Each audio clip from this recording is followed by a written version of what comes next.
Hello, everybody. We are still snowed in. It is pitiful. I mean, there's ice underneath the snow, so James is locked in with with me and the cats. So I didn't even. I'm just in my house dress, but I want to look pretty. So I went ahead and got me a flower that matched my house dress, put me a necklace on and my earrings. I might as well look as good as I can for all you sweet people. So I got my coffee. I can make good coffee here. This morning I was just thanking the Lord that I don't have to get out in the snow. And I was remembering when I was a little girl, and it used to snow really bad when I was young and we had to milk the cows every morning and every night, and the snow would be up. We had to put on a pair of Daddy's overalls to go to the barn, which was down over the hill, downhill and then back uphill. And we took our milk buckets, and the cows in this kind of weather stayed in the barn. It was too cold for them to be out. So they were there waiting, and we had to feed them something. They had like a feed trough in front of them where we could put some ears of corn for them. And then we would sit down. I would get my stool. Norman would get his. And he would milk old Belle or old John. Usually I milked Belle. Her name was Belle. And she gave her milk down easy. Just, you could squeeze. It would come out good. And the kitty cats were so hungry. And we had little bowls as well as squirting it through the air. They could catch that milk right in the air if we squirted it. But we fed the cats what cow's milk didn't take much. And of course they kept the mice down. They had to survive on the mice and stuff. We didn't have that many kitty cats, but we had some kitty cats down there. So Norman would milk and I would milk, and then we'd carry that milk back up the hill. And because we never washed their bags where we were milking them, Mom had to strain it when we get it to the house to make sure because the cows would lay down and sleep at night on the straw, and we had to spread fresh straw every day. And in the spring, the straw would be, about 1.5 feet high with manure in it. Now that made really good fertilizer. Norman and Daddy would take the wagon down, and they would clean out where the cows had been and where the horses had been, because we had to put straw in for the horses, and they all stayed in the barn in this severe weather. And we did have this kind of severe weather when I was a little girl. I'd wear Daddy's breeches and pull the socks up and put the pants legs down in the socks, because we didn't have any boots. No such thing. We was poor. We learned to make do. When we lived on the farm, we made do, and that's what we called it.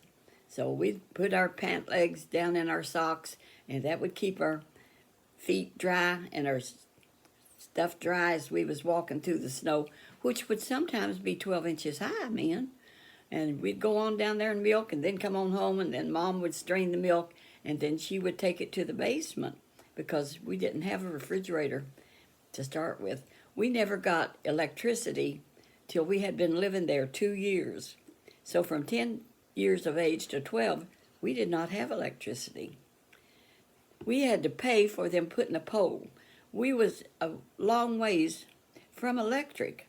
And back then, the electric company, unless you paid for the pole, you didn't get electric. They'd string the line, but you got to pay for the pole.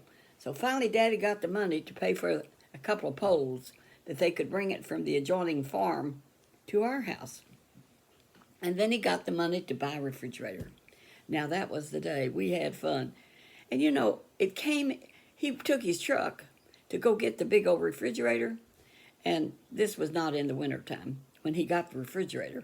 It was in the summertime. So he bought the refrigerator, and he got it out of that big old box, and he gave us the box. Now, I wasn't too old. I was 12, and I still liked to do playhouse. We took that big box, put it out behind the smokehouse, and made a playhouse out of it. It was so big, and that was fun. We did all kinds of things to entertain ourselves on the farm. But we'd milk them cows, and it had to be done twice a day, come hell or high water, and that's a fact, Jack. So we would milk those cows, me and Norman. Now, in the summer, the cows would go out in the field. We had a big pasture land. And when the cows went out, we'd go call them in. And we would go, "Sook cow, real loud, "Sook cow." And the cows would hear us and they would come in. Now, the hogs was a different thing. But in the winter, we had a pond down over the hill. Our house was kind of built on a hill, a knoll. And so down the hill where the hog lot was, there was a pond. And Daddy put a fence through that pond. Now, when it froze over, like this kind of weather, we would go down the hill, and then we would run and jump on that pond and slide. It wasn't that big, but it watered the hogs. And Dad would bust out a place where the hogs could get water, so we never had to water the hogs. And that was a blessing if you didn't have to water the hogs. So we didn't have to do that. And it would be nasty on the other side. Excuse me. In the summertime, the hogs would be on one side and us on the other. And you know what? We just went and it was about probably up to my chest deep, not very deep. And we would go play in that pond and in our, regular clothes, pair of shorts and a t-shirt, and we would play in that pond. But now, winter and summer, we'd do the dishes, and any kind of leftovers we might have would go in what we call the slop bucket. And so somebody had to take the slop bucket to the hogs and maybe put some more stuff in the trough where the hogs ate, because Daddy would raise hogs, and we always killed one every fall, a big one. He would kill a big hog, and so that we would have hams and shoulder and all kinds of good bacon and fatback and cracklings, and we enjoyed that hog. It would be a great big one. And Grandpa and some of the boys, his brother-in-laws, they would come over, Uncle John and Ernest, and some of them would come over and help when it come hog killing time. The neighbors would help each other when it was time to kill the hogs. So we would go sliding on that pond, and Norman was a good slider, but you ended up on your rear end most of the time. That's where I ended up, but it never hurt me because you just slide and you sit down. But this weather that we got here is unusual. We have not had anything like this in 10 years. It was 10 years ago. We had one, but it wasn't as bad as this one, because this one has got, what it did was it made snow, and then it rained, and ice was on top of that snow, and then more snow. We was watching the man across the street clear his driveway yesterday, and he had like a little tractor with a little shovel on it in front, a little four-wheeler thing. And so he was working with that, and he wasn't doing very good. So we keep watching. He comes out and he busts up the ice, and then he has gloves on, and he's picking that pieces of ice up and throwing it over to the side. And he would do that every so often. It was interesting. It gave us something to do besides watch TV. Of course, we're enjoying watching TV. We watched The Trail of Tears, about how the Cherokee Indians and the Indians down in the South were relocated to Oklahoma. We watched the first edition of that on Prime Video, and it was so sad the way they you know what? They didn't even give, they threw them out with only the clothes they had and what they could grab and walked them. It was a sad time in history for the USA. But it happened, and some of those Cherokees hid out down there, and they're still around in the Smoky Mountains, because they hid and they couldn't find them. They hid back in the mountains, and so there's a whole bunch of Cherokees down there, and Cherokee South Carolina, I think. Well, it's down near Tennessee, and we have been down there. You go the other side of Gatlinburg, and on over the mountain, and down there they have built a place where you go gamble, and of course, the Indians are not taxed. They don't have to pay taxes, so they had them a good place to make money. And we used to go down there and visit. We'd go across to Cherokee. And there was this one Indian that would sit out on the street, and he had a big feathered hat on, like the Indians you see in the movies. And you could take your picture with him for 25 cents. Or he had some he could sell you of him already. And people were taking pictures with him in his big hat. They just thought of, and they had stores where they sold baskets and crafts, Indian-made crafts. And it was very interesting to go down to Cherokee. And they had a mill, that ground out mill on the creek.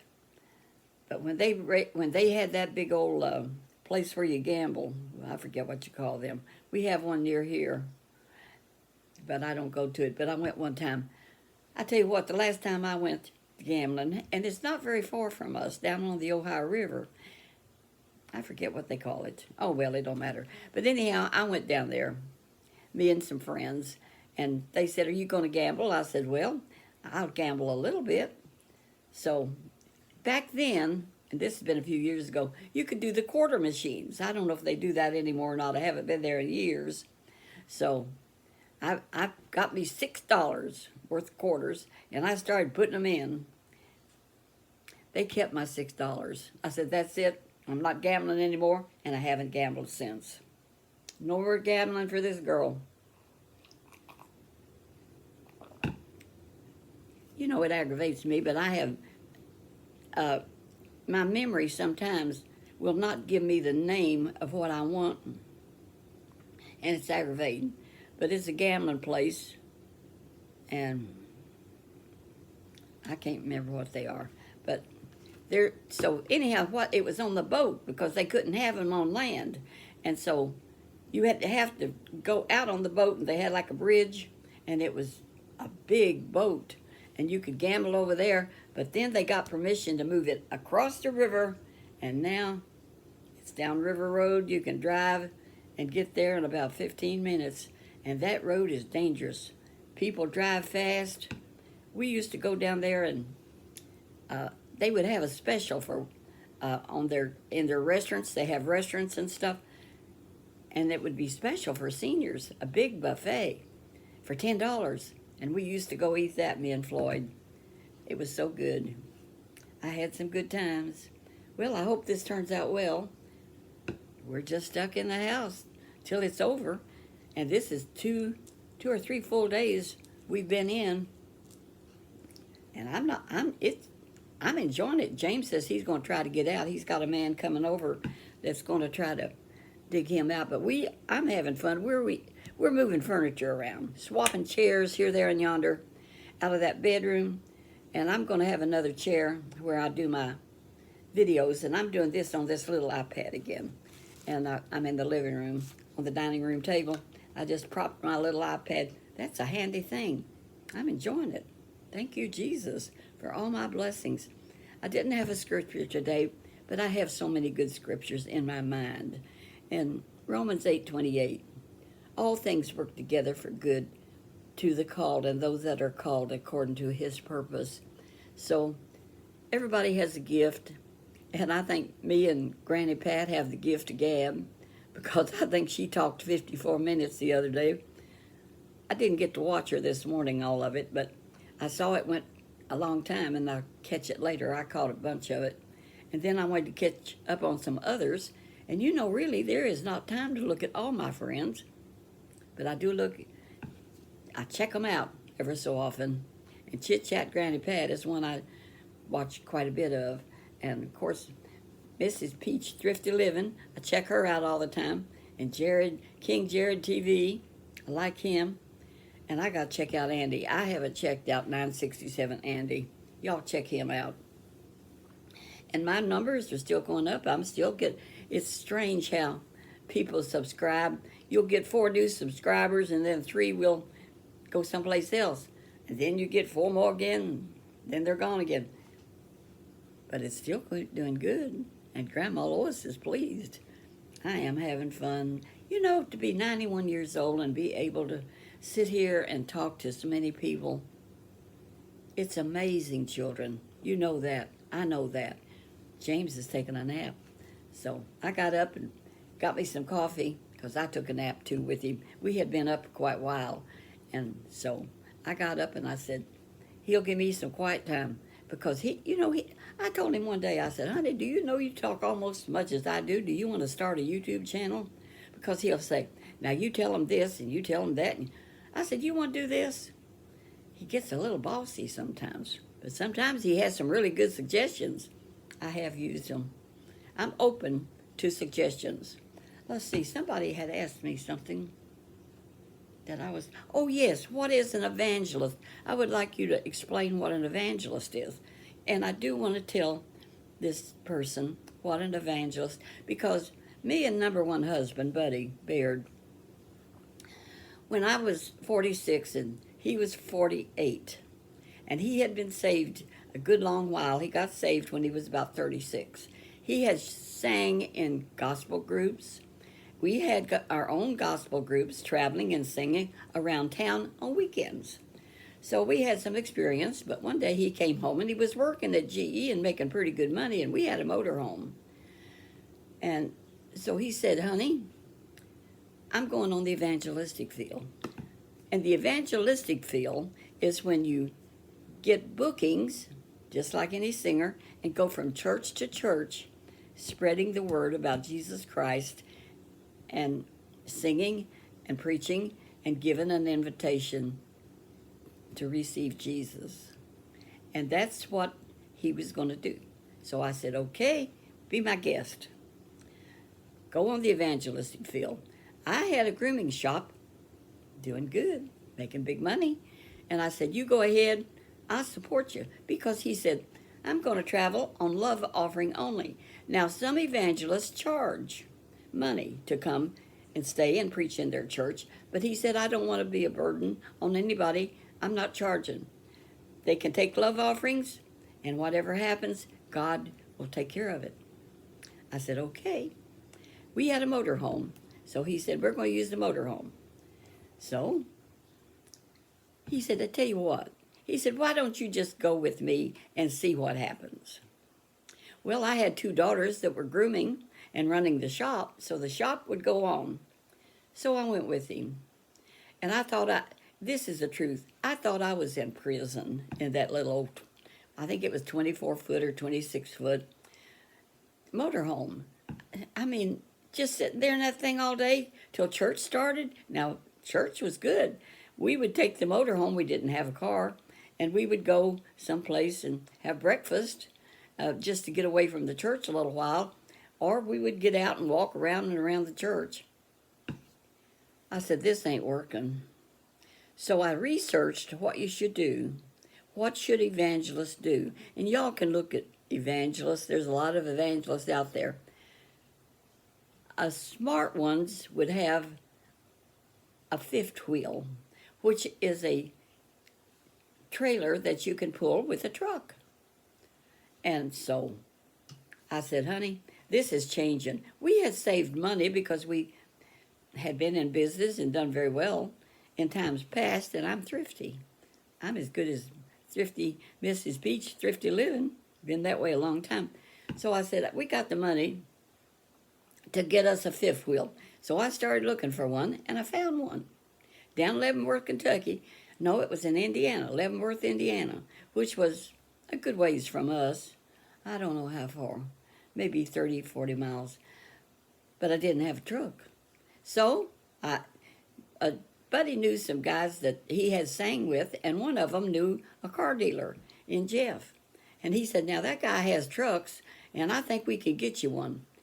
Well, he got us a truck, and it was only $2,600, but it was not a big truck, but it was big enough to pull a 35-foot fifth wheel, which we bought.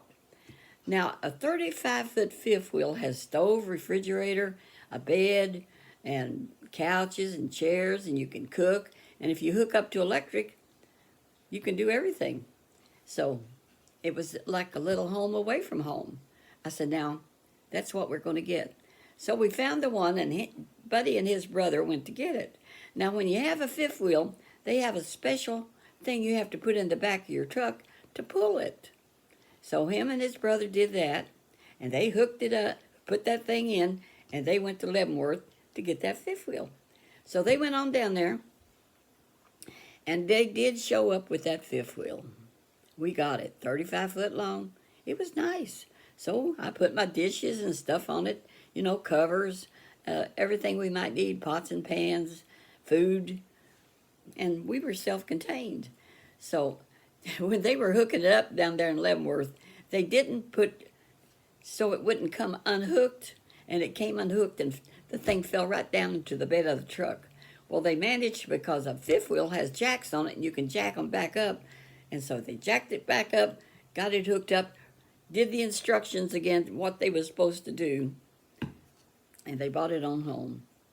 So I had been busy trying to get some bookings for him, because I can do that at least. So we had some relatives who were Assembly of God pastors in different parts, and then I had a niece that worked for headquarters out in Springfield, Missouri, and she sent me addresses of churches around the area where we would want to go, like Kentucky, Indiana, Tennessee, different places, and I could write them letters, and their phone numbers were there. I could call them, but mainly what I did was I made me up a little promo package for evangelist Buddy Baird, and told all about him, how I prayed for him for 18 years before he got saved, and now he's decided to be an evangelist, and we want to travel and everything. And I would send a cassette of his singing, which we had made cassettes, and I would send a cassette and my little promo material with his picture on it, and to these pastors.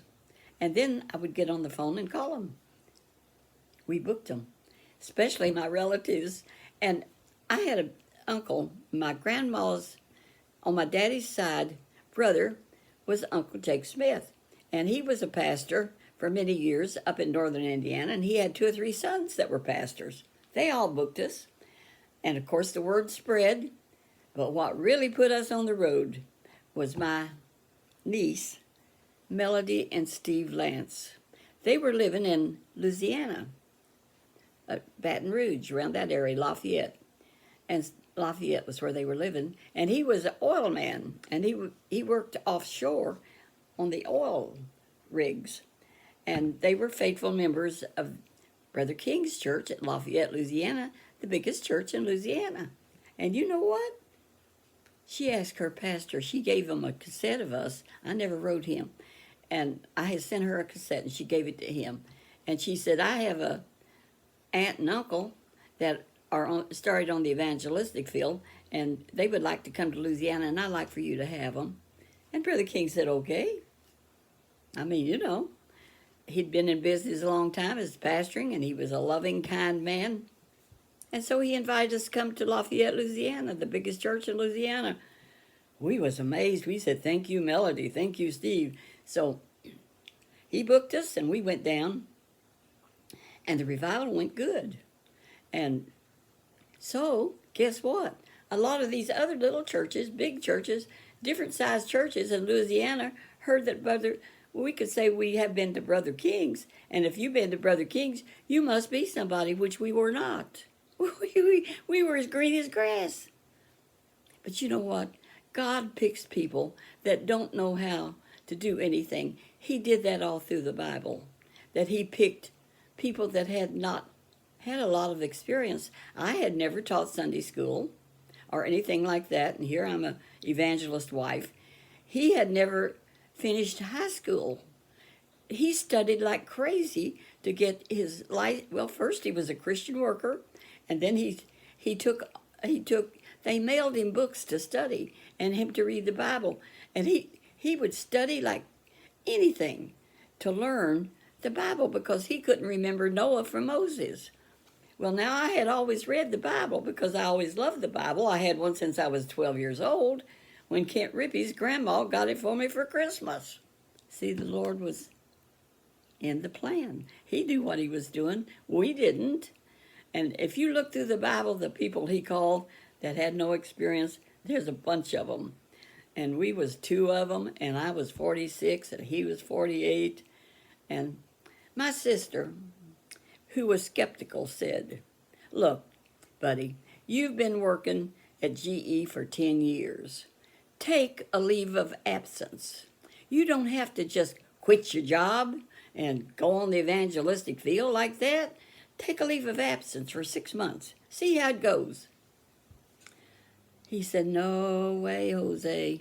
He said, because the Bible says somebody that puts their hand to the plow and don't follow up is not fitting for the kingdom.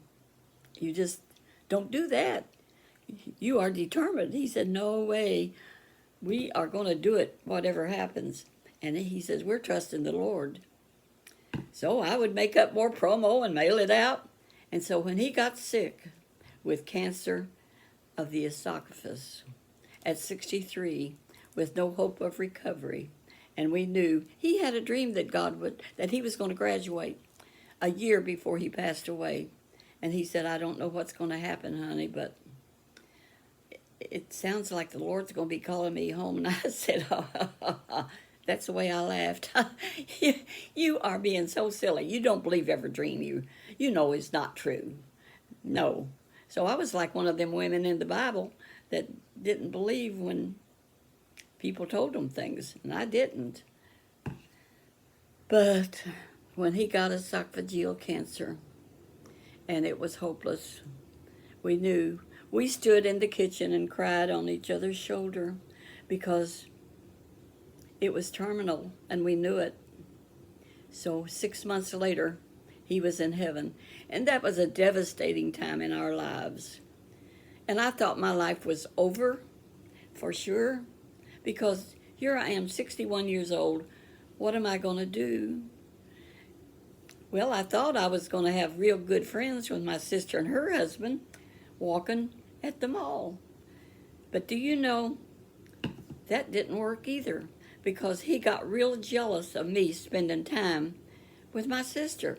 He said, "Look, I walk with my wife. I don't want to walk with both of y'all.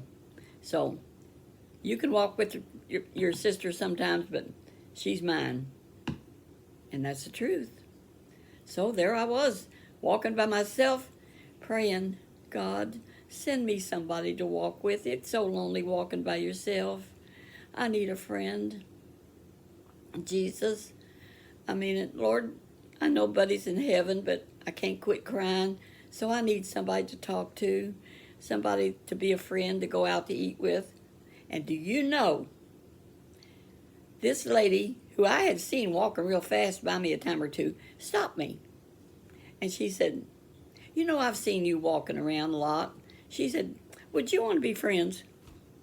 That really happened. And I said, "Well, what do you know?" She said, "Here's my phone number, call me." And she was a fast walker, and she just took off. So I took her phone number, and I said, "Can you believe this?" So I sat down, and I called her. Her name was Anna Marie Atwood. And I said, and I told her my name, which is different from what I got so many names. Lois Clarine Baird-Rice Blair. And my mom named me Lois Clarine. Now, Lois was a woman of God, and Clarine was a movie star in 1932.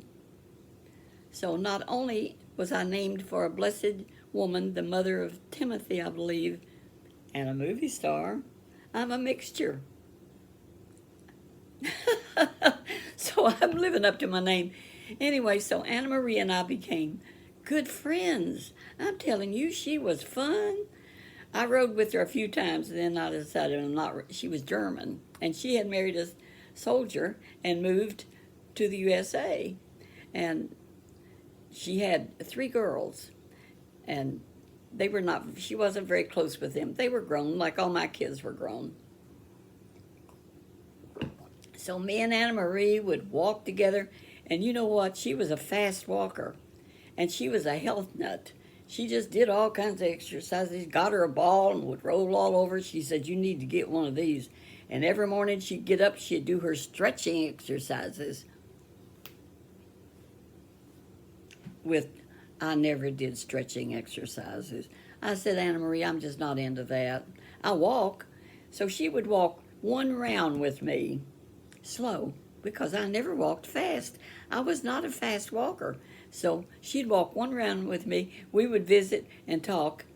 And then she would take off, wham, wham, wham. And she'd walk several rounds while I was walking 2 rounds. And then we'd go out and have breakfast at Frisch's. Because, I was alone, didn't have anybody. And we became such good friends. And I was so thankful for Anna Marie. She passed away about 2 years ago now. And she said that she wanted to give her body to science. She donated herself to the U of L Medical School. So when she passed away, she had sold her big double-wide trailer, which was close in New Albany, and moved into senior housing in Georgetown, Indiana, which is out of town. And I didn't see her much unless I made a special trip. Sometimes I'd go get her and we'd go down and eat at the Overlook. But she'd say, just come in and spend the day. Now, I just as soon watch paint dry as to sit with somebody and try to make conversation all day long. I can stay for maybe an hour, but I never was that somebody just go sit down and stay at somebody's house. I can't do it. I can't put up with some people that long. Lord forgive me, but it's a fact, Jack. Fact is, when Karen and Mike got married and they were in college also, and they was pastoring a church or down in college, we would go down, and me and Buddy, to the college, and we would visit Mike got a church down there somewhere, and he was pastoring, and we'd go down to visit them, and we'd stay long enough to eat a meal and visit for about an hour, and I say, well, now we're heading home. It's about 120 miles, because I just can't sit around with people. Now, after we got the fifth wheels, we could stay a little longer. So if we was off, not holding a meeting somewhere, we could take our fifth wheel to their house, plug it into electric, and when we got tired of visiting with them, we would just go to our trailer and say good night, because I go to bed early if I'm not in church. I stayed up later. The other night when it was New Year's, me and James sat up a little bit later, but not much. And I just can't do it anymore. I've did it a few times, but I don't want to. I go to bed 8 or 8:30, and that's what I tell these people. That's what I tell y'all, my friends. So anyway, I saw Chit Chat Granny Pat talked 54 minutes. Bless her heart, she snowed in too, just like we are. And her and Billie Jean, they are so entertaining when they have their program together. Y'all be sure and check that out when they do another live program. They talk about nothing, but it's and a whole lot of everything and a whole lot of nothing. But it's just kind of fun, like you're visiting with somebody. I like it. Like I'm visiting with y'all. I like it. This gives me an outlet. But anyhow, when Buddy and I were on the evangelistic field, he'd get to preaching, and he was a show-off. He was really a one-on-one person, but you put him before a crowd after he got saved and filled with the Holy Spirit. He was a wild man sometimes. He would take his jacket off and give it a pitch, or take a shoe off and throw it that away, and he would just preach up a storm and sing up a storm. And he had some songs that were just make you feel like dancing, and they would just stand up and clap and carry on. We had some wonderful services that was better than any ball game you could ever go to, worshiping the Lord in Louisiana. We would stay in Louisiana 3 months, January, February, and March, and we came home in March. And our apartment that we built to have, because we rented the front apartment out to our daughter and her husband, 2 little girls. And they lived in the front house, which was a 3-bedroom brick with a bath and a half. And we built a 1-bedroom apartment in the rear that had a kitchen and everything. And so we would be home, and it was fun to be home for a little while.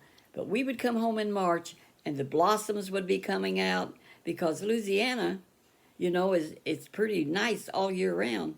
And we made so many friends in Louisiana. And I still miss Louisiana. I miss that good food. You cannot get seafood in Indiana like Louisiana has. I would love to go back sometime, but I don't guess I will now that I'm 91. But I can go back in my memories and remember the good times we had. One time we was down there, and Karen and Mike had went and took their kids to Disney World, and they were traveling through where we was holding a revival, so we got to go out to eat with them. And they bring out them crawfish, crawdads I call them, and they bring them out, and you don't suck the heads, but you just eat the tail. And we just had one of them on the table and we had such a delicious time with Karen and Mike. And now Karen and Mike have been married 50 years. One of those twins, and the other one's getting close to being married 50 years. Unbelievable that I have lived this long. I never knew that I would live to be 91. It's just up to the Lord, kiddos. And if he calls me home, I'm ready. And y'all come join me later, and we'll get better acquainted. Okay? You know, you don't feel like you're going to die, but everybody dies. Nobody gets out of this world alive. You just don't. That's why we have graveyards. And I'm enjoying that day that I have today, tomorrow, and the next day. And I look forward to the future. I may be here when I'm 98. Who knows? I'll just keep on doing this as long as the Lord enables me. And I'm talking longer every day. I'm getting more and more like Chit Chat with Granny Pat. She's the one I admired so much when I was looking for grandmas. And she was the grandma I never commented on her stuff or anything. I just watched her, you know. And then she discovered me, and now we're such good friends. So keep it up, Pat. You're doing great. Keep it up, Billie Jean. You're doing great. And Joyce, that's thrifty living. Keep it up, girl. Us grandmas need to keep it up. And we're just proud that Billie Jean's with us all. We need another grandpa somewhere. He's not a grandpa, but he's sure a good son taking care of his mama. And that's a tough job, because I was a caretaker for Floyd until my number 2 husband, he got Alzheimer's.